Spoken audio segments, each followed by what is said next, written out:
Olá, eu me chamo Luiz Adamo e sejam bem-vindos ao nosso boletim informativo de soja e milho, que a gente traz aí diariamente para vocês, trazendo sempre as notícias mais relevantes para o mercado de soja, milho, principalmente em relação a Chicago, a questão do milho também na B3, dólar aqui dentro do Brasil, o mercado de prêmios para a soja e também alguns pontos relevantes à questão climática. Então fique com a gente para acompanhar as notícias que tiveram relevância no mercado de hoje.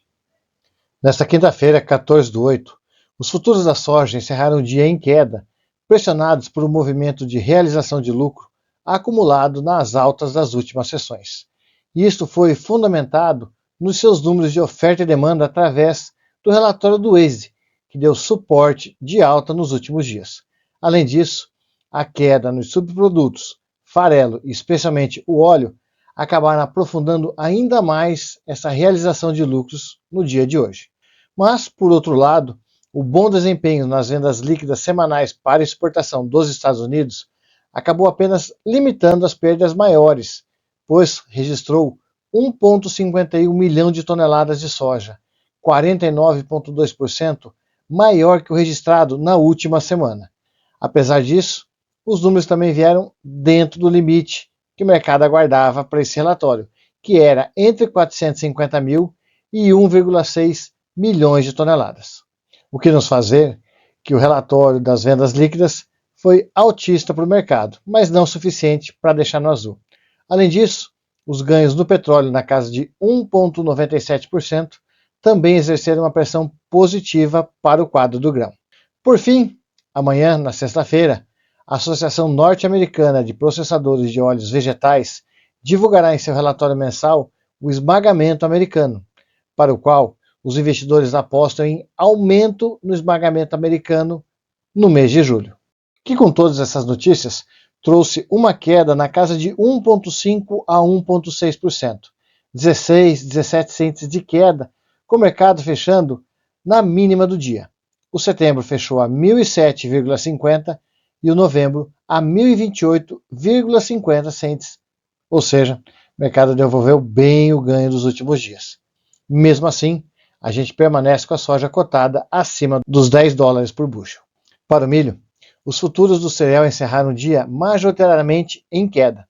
Após a reação na véspera, o milho acabou retornando à sua tendência de queda, pressionados pelo cenário de vasta oferta global.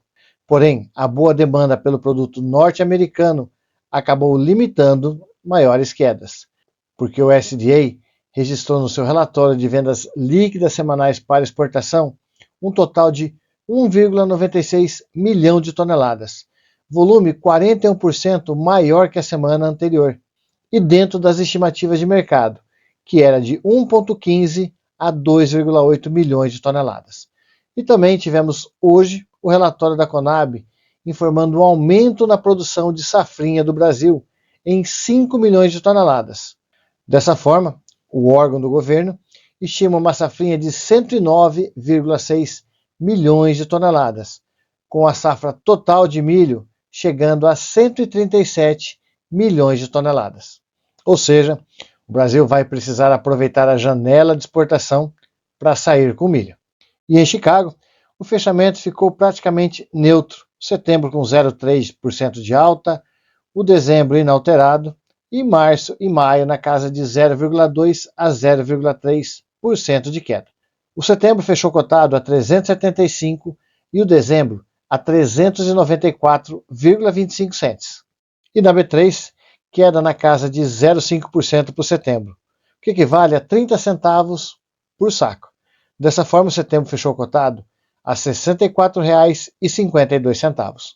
E falando dos prêmios de soja, que hoje acabaram tendo queda na casa de 10 centes. As altas em Chicago nos últimos dias acabou ajudando na comercialização, ou seja, o produto foi vendido e isso acabou derrubando os prêmios na data de hoje. Mesmo que hoje o mercado foi um pouco mais cauteloso, mas nos últimos 2 dias nós tivemos um bom farm selling no Brasil.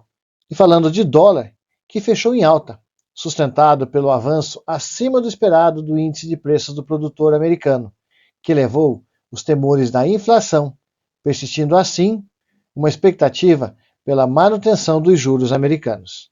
Outro ponto foi as falas do presidente do Banco Central do Japão, que fortaleceram a moeda japonesa e pressionaram ativos de risco. No caso, o dólar index também avançou dessa forma, refletindo um viés de cautela global. E no Brasil, investidores ainda digerem as medidas de contingência do governo para mitigar os impactos das tarifas norte-americanas, avaliando seus efeitos fiscais e os impactos que podemos trazer para o nosso mercado. Por isso, um fechamento positivo na casa de 0,3%, fechando a 5,4185, por uma variação de 5,3945 com 5,4315. E assim encerramos os destaques desta sessão. Na soja, o mercado aí caindo por uma realização de lucro, já que os últimos 3 dias tinham sido de boas altas. Então é comum nós vermos o mercado devolver parte disso e colocar um pouco de dinheiro no bolso. No caso do milho, foi um pouco do inverso. O milho acabou caindo muito após o relatório, assim também é normal uma certa recuperação. Além disso, importante é que tanto na soja quanto no milho foram os números das vendas líquidas para exportação, em alta de mais de 40%, tanto na soja quanto no milho, o que reflete uma boa demanda sobre o produto americano.